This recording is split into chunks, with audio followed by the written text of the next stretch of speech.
How deep do you think the courage within you might be? In this episode of The Courage to Be, we go on a journey with Jessica Stipanovic as she shares her remarkable story of triumph over alcoholism. No matter what challenge you're facing in life right now, you'll want to tune in to see how you might tap into your own courage. Welcome to the Courage to Be podcast. I'm your host, Tanya Vasallo. And each week, I will bring you amazing guests so that you can tap into the courage to break out of old patterns and live your soul's purpose. Before we get into this episode, if by the end you enjoyed it, please follow, rate, review, and share the podcast so we can reach more people. Because here's the thing, I'm on a mission to close the gender gap in the podcasting world so that more and more women's voices are heard. If you feel that this is something you value too, then please take action by rating, reviewing, following, and sharing the podcast. We can only do this together. Check out the link in the show notes to see how this is done. And make sure to stay until the end to claim some free gifts I have for you. Welcome back to The Courage to Be, where we have powerful conversations to transform your life and your business. And today we have Jessica Stipanovic with us. Welcome, Jessica. Hi, thank you for having me. I'm excited. I'm excited because we're going back to the Courage to Be podcast interviews. We've been doing this series on Think and Grow Rich on the book of Napoleon Hill. And I've been wanting to come back and just interview different amazing women, their courage and how they've utilized courage in their life. So let's start with that. Where have you seen your courage and why did you find that it was a fit for you to come on the podcast and tell your story? Tell us a little bit about your story and tapping into courage. Sure. Well, this summer I completed the rough draft of an up-and-coming memoir. It's an addiction memoir. And it speaks about me overcoming alcoholism in my early 20s. I grew up in a home that was just an advocate for everything that I wanted to do. My parents supported me. They said, hey, you can be and do and become anything that you want. And I believe that. I believe that for many years. And I always wanted to become an author, New York Times bestselling author, hardcover. And I also wanted to travel to Africa. I had 2 life dreams, and they were solid within me. So, I lived my life. I went to high school, I began college. And what ended up happening was all of that light, all of that, yes, positivity, you can do anything, came to a halt. And I was about 19 years old. And I remember coming back from college one year. And I was at a bar where everybody congregated to have their holiday break. And I remember sitting there, and it was like the first time that I really felt a part of. All of my friends who I loved and grew up with were having a great time. And I was so involved in my mind of what I wanted to do in the future, how I was going to accomplish these goals. And not to say they didn't have them, but they weren't talking about them out loud. They were really content with just, the present tense. And I just could never get away from, how am I going to accomplish this? What am I going to do to achieve this? And what I know now in retrospect is that, yes, I always knew I wanted to write a book. But at 19, I hadn't had the life experiences to fill the pages of that book at all. Another thing that happened the following year was my parents were married for 30 years. We had traditional home, and they ended up separating and getting a divorce. So the dynamics of my family changed drastically. And what I ended up doing at that point, of course, the regular things that happen within a divorce is, you're sad that it's not happening anymore. I was overly concerned about, is my dad okay? Is my mom okay? Is my brother okay? So I kind of took on that role of just making sure they were fine. And I left myself out of that. I didn't ever check on me if I was okay. And what I did is I turned to alcohol and I started drinking. It was with the culture. I was in college, but I consumed more and more. And that ended up really getting me into a cycle that I could not stop. So for the remainder of my 20s, which was about 7 or 8 years at that point, I had crossed over into what I did not even know at that point was alcoholism, and I didn't know how to get back. So I took a lot of that decade was spent not drinking so much, but my story is more about untreated alcoholism. So I would take away the alcoholism. I would take away the alcohol and just try to function in my life. And I just couldn't get back to where I was, that positive dream. You can do whatever you want. I kept looking for her. I traveled all over the world. Literally, I was in 6 different countries. I bounced around 11 different countries in the state, 11 different states in the United States. I was just continually taking myself out of my life to either restart, reinvent, find a solution for why I was so different and so sad and so it was like a complete opposite of who I was. And that's what alcoholism did. It just changed me. And because I didn't have any examples of active alcoholism or recovery that were close to me in my immediate family or my friend groups, I really didn't know what I was dealing with. So I would seek solutions in all the wrong places. I'd go to doctors or endocrinologists, or I would try to change my location during that time I wrote. I remember I was in Indonesia for a year and I would write articles on their food, their cuisine. I would interview the veterinarians that would come through to take care of the animals. Anything I could pick up for like a freelance, but nothing ever was published or paid for. It was just that old barstool mentality of like, I'm going to be this one day, but then not seeing it to the end. And it wasn't until I put that down and I surrounded myself with people who knew about the disease of alcoholism and were versed in that, and they began to help me, which was June 10th, 2005. That's when my life began again. And that was the last time I ever took a drink, and that was 18 years ago. Wow, this is fascinating. Were you aware of the fact that, would you have called yourself an alcoholic at that time? Or you just knew that things weren't working out and you wanted something different? But would you consider at that point in time, would you have considered yourself an alcoholic? Yes. Yes. It's funny. It was about 2002. I went to it was a political, spiritual, it was called the Global World Renaissance Alliance. It was a couple of like Neil Donald Walsh, a couple authors, Marianne Williamson, and there was a third person there. And I was waiting to go to that. It was in Washington, D.C. And this was in 2002. And it was there that I knew that that was the problem that I had to solve, was alcoholism. And I remember I really admired her writing, Marianne Williamson's writing at the time. She had written books and I would take notes, and I really admired her as an author. And I saw her sitting in the cafeteria. What had happened was I went there for the weekend to attend the conference. And on Saturday, in the middle of the day, I had left the conference, and I remember walking into the elevator, but I never remembered going back. And so what ended up happening was I drank, and then the next day, I was so feeling not well that I could not attend the final day of the conference. And the previous day, I had saw Marianne Williamson sitting down. She was eating lunch in the cafeteria with all of the conference guests. And there was a seat open next to her. And I sat down next to her and I just took my chance. And I said, how do I get to do what you do? And she said, you have to listen to your heart. And no matter what anyone says, no matter if they're close to you, your family, your friends, you still listen to your heart and you continue to keep going no matter what. And it was that what happened the next day was I didn't go back to the conference, and I had that happen. So I leaned again, and I was so upset at myself because I had this grand opportunity and I was going to miss it because I couldn't show up, which I couldn't show up for so many other things previously. And I remember my friend said, you're not going? And I said, I can't go. And she walked out of the hotel room and the door slammed and I leaned against it. And I remembered what she had said to me at lunch that day. And I said, what is in your heart? And I said, I'm an alcoholic and I need help. And I went to, it was a phone book at the time in the hotel.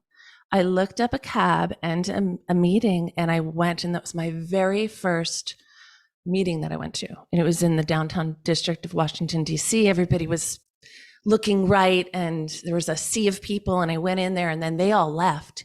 And I was in a small meeting with about 6 people. And that began my introduction to anything that resembled wellness and recovery. Was that a meet an AA meeting? Is that what It, it was, or yeah, it was a something 12-step similar? meeting.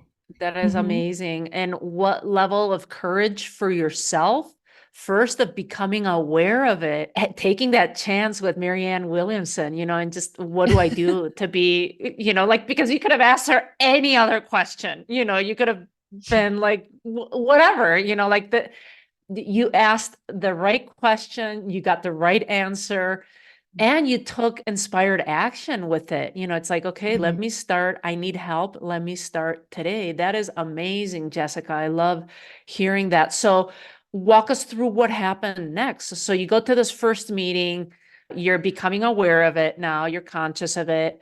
How did you finish up that meeting? Where were you living at the time? Were you in DC or were you in Florida? Like, where did you, I what were was the living, next? okay, so yeah, I met somebody at that particular meeting.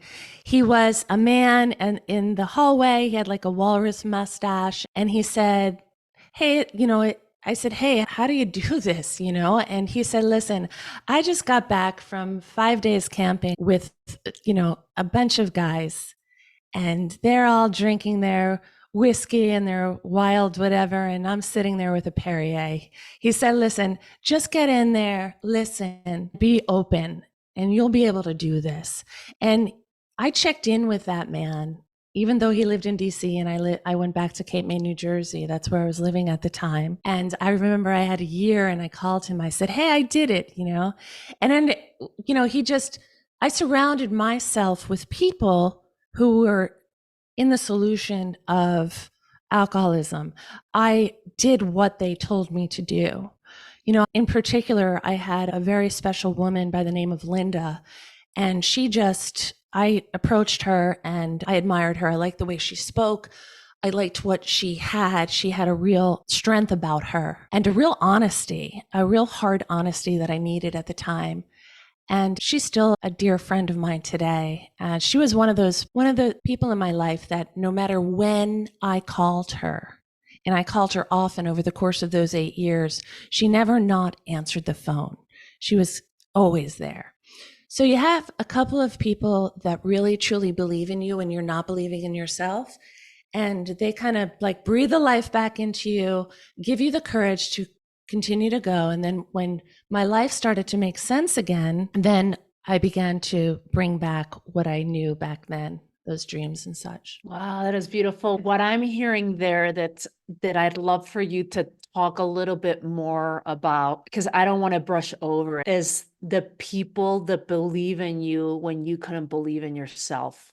How important is that for anyone that has a dream, for anyone that has an addiction? And it could be alcohol, it could be drugs, it could be porn, it could be shopping, it could be fill in the blank, because we all have different ways of coping with life. Life can get hard, and sometimes we abandon those dreams. Sure. Talk to us about someone else believing in you when you couldn't believe in yourself. That is such a powerful statement, Jessica. Sure. So, I think my decision to turn to something destructive began with my big dreams. I think it began there because I wasn't fitting into what everyone else I thought was doing, like get married, have children, get the house, get the job, do the 2 cars. I didn't want that, like adamantly didn't want that at that time. I have that now and I'm very grateful for that. But at that time, I started to compare myself out. And when I did that, I was apart from for the first time in my life. And I really took that and I ran with that. And that's what started me doing the drinking, and just that would kind of make me fit in and align myself more. But when I started to get well and I surrounded myself by people who, like I had said, they knew what I was going through before I even understood what the disease of alcoholism was. So they were able to walk me through. And, when you're dedicated to getting yourself well, people will surround you and do anything to help you. But if I was just showing up and not doing that, these people would walk right past me, because this in particular disease is progressive and it takes a lot of people out of their life and they lose their life. So the people that I were with, as kind and loving as they really were pointed and meant, and that was in the business of saving your life, getting it back on track, and getting you back into your life. And how are you going to do that? So I just surrounded myself by people, and I was very fortunate because I've had so many people in the course of the last 18 years that still today stand by me and put me in check and keep me in line, or when I'm not doing something where I just say, hey, that's not really what we're doing here, and then, they're able to kind of get you back on the path. But in addition to that, with dreaming big, I was situated this particular summer. A lot of things happened. I celebrated 18 years of sobriety. I turned 50 this year, which was like, I felt like a monumental achievement.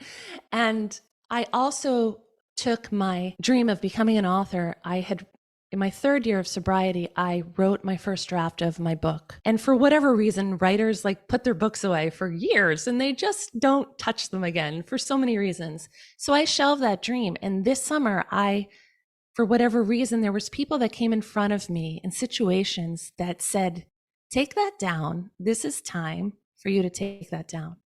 And so as people had surrounded me and believed in me when I couldn't believe in myself, when I was trying to overcome alcoholism, when I took that dream down off the shelf this summer and rededicated myself to that, I was surrounded by people who were living out their dreams, whether it was in the literary world or otherwise, and putting myself in community with them so that that whole thing was getting, life breathed back into it. And they were saying, yeah, you can do this. This is how you do this part.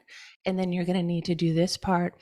And so I saw that again this summer, but in piecing that part of my life together. And I felt so fortunate to be back in the literary world, to be sitting beside up and coming authors, to be guesting or listening in a class of somebody who had achieved their dream of writing their book and had some level of success where they could help and impart their wisdom to me so that I could follow in their footsteps and keep climbing until I reach my dream. So the community is so important. And the inspiration comes from people who have gone before me and me remaining teachable so that I can say, wow, they've done that. What did they do? What can I use here to help myself achieve what I'd like to achieve? And that's in health and also business. That is amazing. We're going to take a quick pause here and we'll come right Okay. back. When was the last time that you read the book Think and Grow Rich? Now you can change your life and find success like Oprah, Bob Proctor, Kobe Bryant, Steve Harvey, Steve Jobs. All of these amazing people read and implemented the principles of the book Think and Grow Rich. If you want this for yourself, if you want to achieve success in a massive way, then here's what you have to do. First, go to the show notes right now and download my free gift to you, the ebook Think and Grow Rich. 2, read and study a chapter per week of the book. Read it daily and see how it applies to your life. Implement it. And 3, if you're needing extra support in achieving your goals and your success, then book a transformational strategic call with me. Just click on the link in the show notes. And if you can't find a slot to book with me, it's because I only offer these on a limited basis and by application. Just keep coming back. I've helped hundreds of people achieve success in their lives and business. And if you want that for you, then let's connect. Thank you, Jessica. Let's go back to this whole idea of community supporting you and being there for you. And you just said in health and in business, talk to us about the importance of community and what lessons you've learned out of having that supportive community and not having to go at it alone. Sure. So I think what I've learned in the past couple of years as I've kind of jumped into, I think one of the greatest things we have today, I remember when I had a business years ago, I would put an ad like in the paper, it would run for the week. I would pay for that. It would reach the county and I would bring in business from that.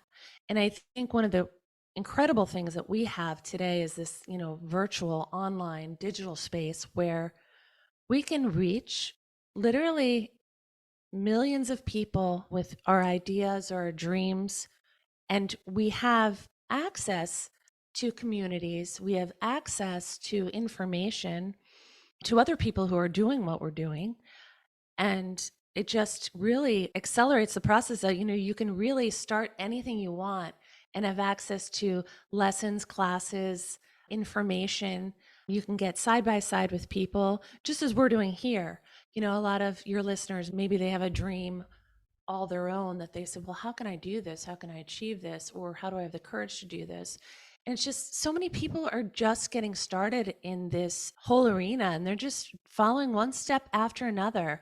Moms that are raising children that weren't business people before, maybe business people that were in the corporate world out in America, out in corporate America, are now home, working from home, and building out something that they want to. It's like finding your people and getting alongside them, not only taking from them, but also sharing. I've learned a lot in the 2 years that I've been, you know, there's a huge learning curve. What did I learn? If it's a small amount, I'm sure that somebody could learn from that. So let me share that information.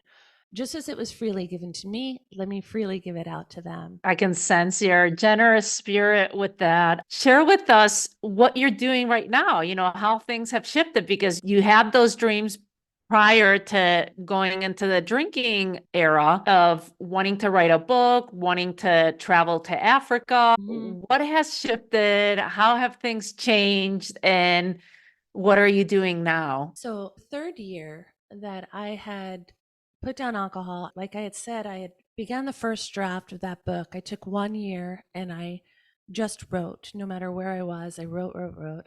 So I had the shell of that book and I had put it away.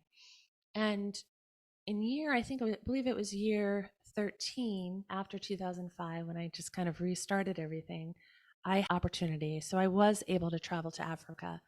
And somebody had leaned over and said, hey, and they had sent me something down the line, you interested in going to Africa? And I thought, well, absolutely. So one thing after another, their plan is to build this bakery in Uganda, Africa, which happens to be where one of our family friends lives. So had the opportunity to travel there and be a part of that project. It was for over 150 women. It was a widowed women association in East Africa, building a structure of a bakery for them and to raise the funds in order to do that so that they can build that. So I was down there for that, and then was able to stay on for longer to meet with our family friend, Joseph Sosi, who is still living there today. He's a pastor and he does incredible work with children and education. So that had happened. So I thought, wow, check, check. And then we went on. And then, like I said, I think it was 2 summers ago, then I took that down and I was realigned with people to begin the book again. So the rough draft is now in its editing stages. In building, a lot of times authors or up and coming authors don't realize, like, just as important as writing the manuscript is creating a platform for which that message can get out into the world. And so I recently launched the Sober Living Stories podcast in order to support the message of my memoir. And that has been a complete and unbelievable joy in my life, because I thought, well, this is really simple. This is great. Just having conversations. I was a freelancer for about 10 years and I had to physically go to people's offices and interview them. So now doing it here and highlighting people who have overcome, tremendous challenge and are now living their best life. It has just been absolutely incredible to hear all of their stories and to hear what they're doing now and to put a spotlight on their story, just as it was difficult, to come out and to say this out loud. I had never done that before prior. It was okay to write it in my book, but saying it out loud was a different feeling that I'm still getting comfortable with. It's a process, right?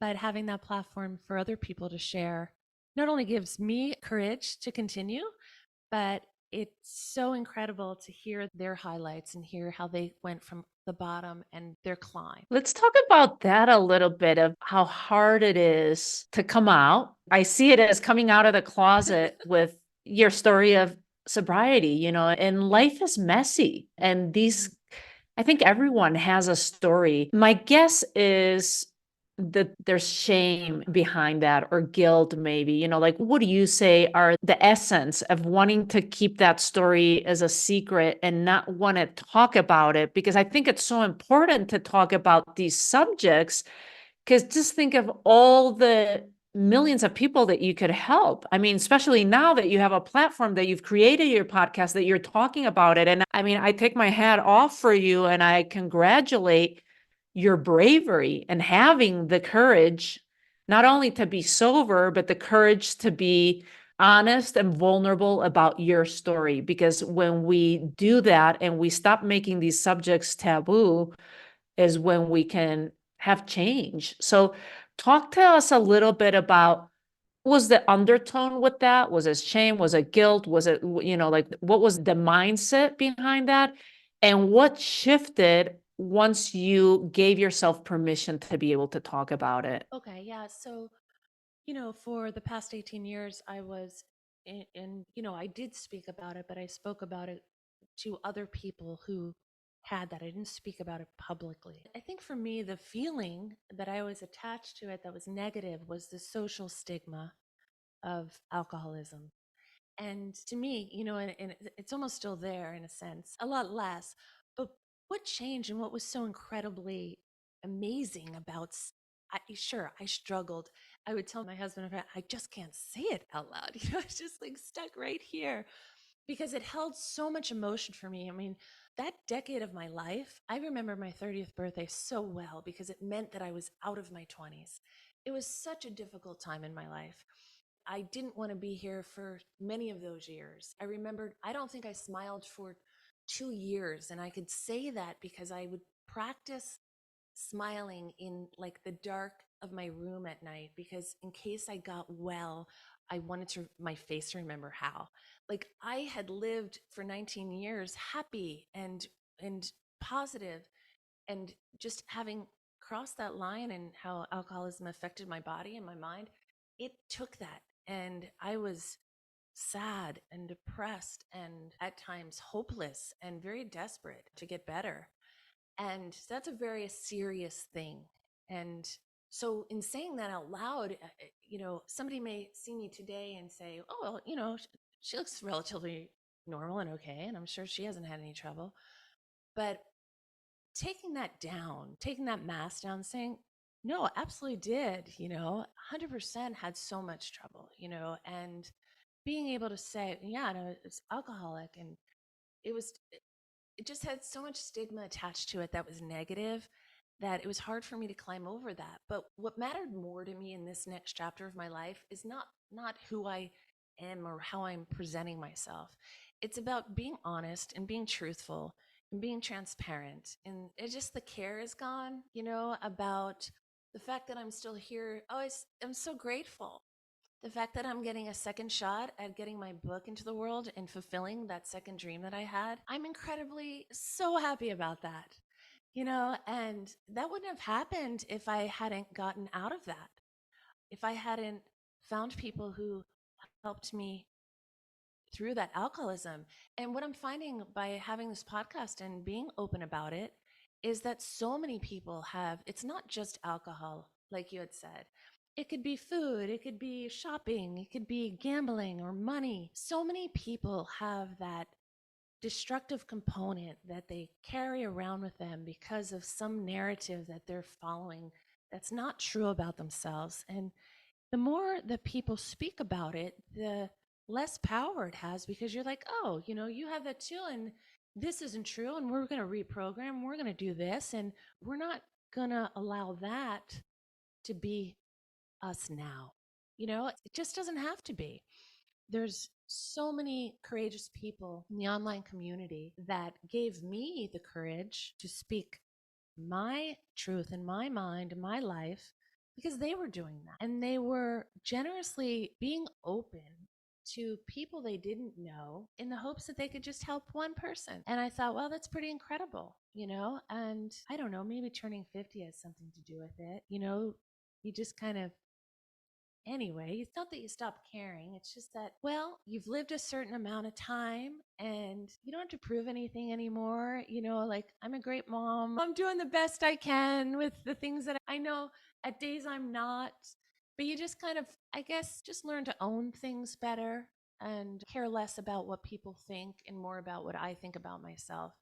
And I have that pretty solid now. And so that allowed me to speak my truth and eventually, and like I said, it's still a process. It still kind of sometimes comes out and I'm like, but like I said, I'm here. And so there's something to that, right? Yeah, it's amazing. I really want to commend you with it because we need more people talking about these things. And that's why I think having your podcast and going into this particular subject of addictions, of, how we cope with life. Like I said, life is not easy. There's going to be I mean, there's moments that life can be very joyful, but there's also, if we're realistic, we're going to be dealt circumstances, and I look at them as lessons that we have to overcome, and so that we can come out triumphantly on the other side and we will be rewarded. That's what courage is all about. And that's why I love doing this podcast, because you're going to have to tap into the deepest part of yourself to pull out something that you had no idea that you even had in there. Like, that's why it stuck with me when you said that you have to almost like borrow someone else's belief in you, because you're not even capable of seeing how amazing you are as a human being and what you're meant to do out here. And in a way, it's almost like, would you say that you're thankful that you went through this process? Because for myself, when I've gone through hardship, I'm still thankful for it, because if not, I wouldn't be the person that I am today. And that's what I see in you, Jessica. The fact that you were able to tap into that courage, come out on the other side. Look at this. Now you have a podcast where you have a platform, you're writing your memoir. I mean, how many lives are you going to get to impact, currently and in the future? So tell me about, what lessons do you think you got out of this and why you had to go through it? Sure. So, well, like I said, when I was sitting in that bar at 19 and I felt singled out and I was like an observer looking, and I wanted to achieve these goals, but like I did not have the life experiences to fill the pages of whatever book I was supposed to write. So now, as I sit here today, if I didn't go through those 10 years of difficulty and hardship, I would have nothing to fill the pages of that book with. I mean, that is the book. And so they talk about the mess as a message and such like that. But I mean, every single thing that I went through was worth something because, when you have a difficult time and you come through it, then you have an opportunity to learn something that it will change your life. It's life changing. It's life changing. And so, yeah, that is the book.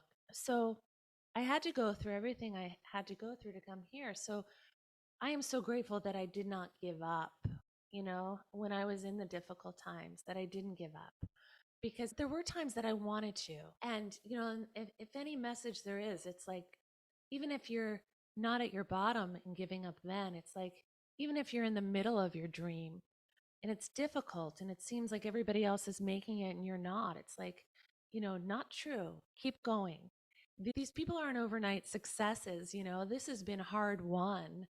I'm sure, like, I look at a lot of other people, I read about a lot of other people's lives, and, it's hard won. They've been going at this for a long time, and you just see the end product.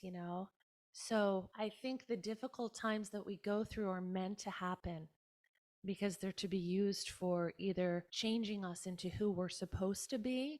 My life is my unique life. Your life is your unique life. And whoever's listening, it's their life, and like my children, their path is their path. They have a path just like I had a path. And just to keep going, to surround yourself, have those people, identify who those people are next to you that are going to pull you up, or they're not going to leave your side, or they're going to tell you the truth, or they're going to encourage you to be better and encourage you to keep going. They see that vision as you do as well. That's brilliant. Give us some more tips. Actually, let's take a little pause again, one more pause, and we'll come right back. When was the last time that you read the book Think and Grow Rich? Now you can change your life and find success like Oprah, Bob Proctor, Kobe Bryant, Steve Harvey, Steve Jobs. All of these amazing people read and implemented the principles of the book Think and Grow Rich. If you want this for yourself, if you want to achieve success in a massive way, then here's what you have to do. First, go to the show notes right now and download my free gift to you, the ebook Think and Grow Rich. 2, read and study a chapter per week of the book. Read it daily and see how it applies to your life. Implement it. And 3, if you're needing extra support in achieving your goals and your success, then book a transformational strategic call with me. Just click on the link in the show notes. And if you can't find a slot to book with me, it's because I only offer these on a limited basis and by application. Just keep coming back. I've helped hundreds of people achieve success in their lives and business. And if you want that for you, then let's connect. So on that note, Jessica, give us some more tips for anyone that's listening, that's in that dark spot in their life, and dark, what do they call it in English? The dark night of the soul? Is that how? Okay. So for anyone that might be in a difficult moment in their life and they might be using or coping with any type of addiction, it could be alcohol, food, it could be, like I said, porn, shopping, fill in the blank, drugs, whatever it is that we have our addictions. And it's an invitation for everyone that's listening. Like, am I going through something like that? And just tell the truth to yourself, because just the fact that you're here listening to this interview is already a huge step, in the right direction, because you're getting information from someone that's gone through it. You're not alone.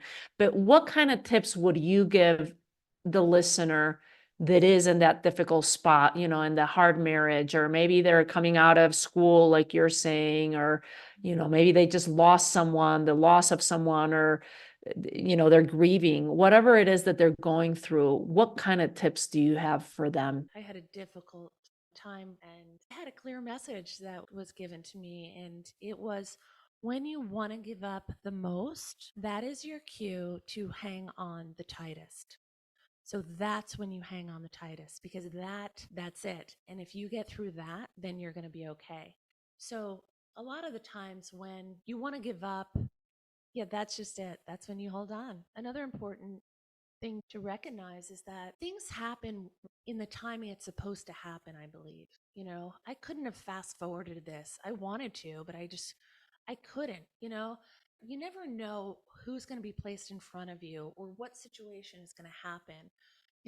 When people are experiencing, say, loss or unexpected loss, or, I've seen people that I've known that are no longer here, and because they did make it. And I think, well, why did that happen? And there's never any good answer that I can come up with, and I won't know until I know. But it's just, a greater opportunity to, I don't really know, like, I don't want to speak about loss. I have so many people that just lost people. Like, I don't feel like that's my area of expertise. So I don't think I want that on there. However, another tip, let me think of another tip. Yeah, think about seeing yourself when you were in that particular moment of just despair. You think things aren't right. You can feel it, and you're wanting to maybe get help. It's a maybe, because again, you don't believe in yourself at that point. You don't think things are going to shift for you. I think it's a real internal decision that you have to make yourself. Can't be made by anyone else. Somebody looking in that wants to get you well. Like, you really have to know, like, okay, I'm going to do things differently now. And until you have that happen, just keep yourself safe. If it's drugs or alcohol, yeah, keep yourself safe, because there's not always this revolving door that we can come back into. Sometimes you don't get a second shot. Keep yourself safe, just don't do anything too outrageous until you make your decision. If it's career based or business focused and you want to give up, change your algorithm, change what you're looking at, change your feed, look at your habits, like, make some small changes that are going to have a big impact in your 24-hour day. Give it a shot for a week and see how it changes you. We kind of get stuck in these grooves sometimes, especially when there's so much influx of information. It's kind of like, pick your top three. your top three people who inspire you. Get rid of everything else, like clear it out and refocus and try it again. Like you never know what's going to be your thing that sets you going in the right direction. That'll help you have that internal change. But I really believe people have to make that decision on their own. I mean, I did. Yeah. And it all starts, I mean, to me, the key word there is decision. You have to make a decision. Going back to Napoleon Hill series, and we'll link up another episode here in the show notes with Carla Elizondo was part of the Think and Grow Rich series, and she had also overcome alcoholism, and she tells that story. So we'll put that in the show notes. Jessica, feel free to listen to it, and if not, I can introduce you guys too, so she can be on your podcast. But yeah, that's beautifully said. It's little small changes and surround yourself with the right people. Make that decision. Make that decision that you want that change. So thank you for that. This is beautiful, Jessica, of just everything that you've been sharing with us here. Where can people find you? How can we enter your community, your tribe, be part of your world? Yeah, so I have a website. It's www.jessicastepanovic.com. And on there, I have a 321 newsletter. And so every week, I give updates or sneak peeks into chapters, podcast episodes. They're all linked there. That's the easiest way to, you just drop your email in and it will go right to your inbox. Awesome. And we'll put the info into the show notes too, in case you've been listening and walking or something and you can't write it all down. So just go to the show notes and check it out. So as we wrap up, Jessica, what's one golden nugget to leave our listeners with of how to live a life with more courage? I would say ask for help earlier. That delayed my wellness for years. And had I asked, people would have surrounded me immediately. So that can be in the form of asking for help with, an addiction or such, but it also can be in business. Don't stay stuck in a problem too long. There is help all around us. We just need to, we say, oh, we're going to do it ourselves. I was like fearlessly self-sufficient to my demise, so changing that has really helped a lot. So ask for help. I love it. I think it's such an important one. And I love asking this question to my guests because you always get different answers. But I think ask for help is such an important one because, like yourself, I don't know if it's a woman thing that we're trying to prove ourselves, within society and the way culture's set up. But I do feel like of like, no, I'm so independent and I can do it myself. And it's such a great reminder of a mantra to take with ourselves, ask for help before things get out of hand. So thank you for that one, Jessica. I appreciate you. Thanks for spending the time with us and sharing your story and gifting us with your knowledge and your suggestions and tips for anyone else that might be going through something similar. So thanks again. Thank you for having me. I am so grateful that you joined me today. If you enjoyed it, there's one thing I'd like you to do. Click on the follow button so you don't miss a single episode. Leave me a rating and a review, and please share. As my way to thank you, email us a screen grab of your review at the email in the show notes, and we will send you a free Crafting Your Future guided visualization, which is so simple to do with outstanding results. It will empower you and give you the confidence to attract and create the life you've always desired. See you in our next episode.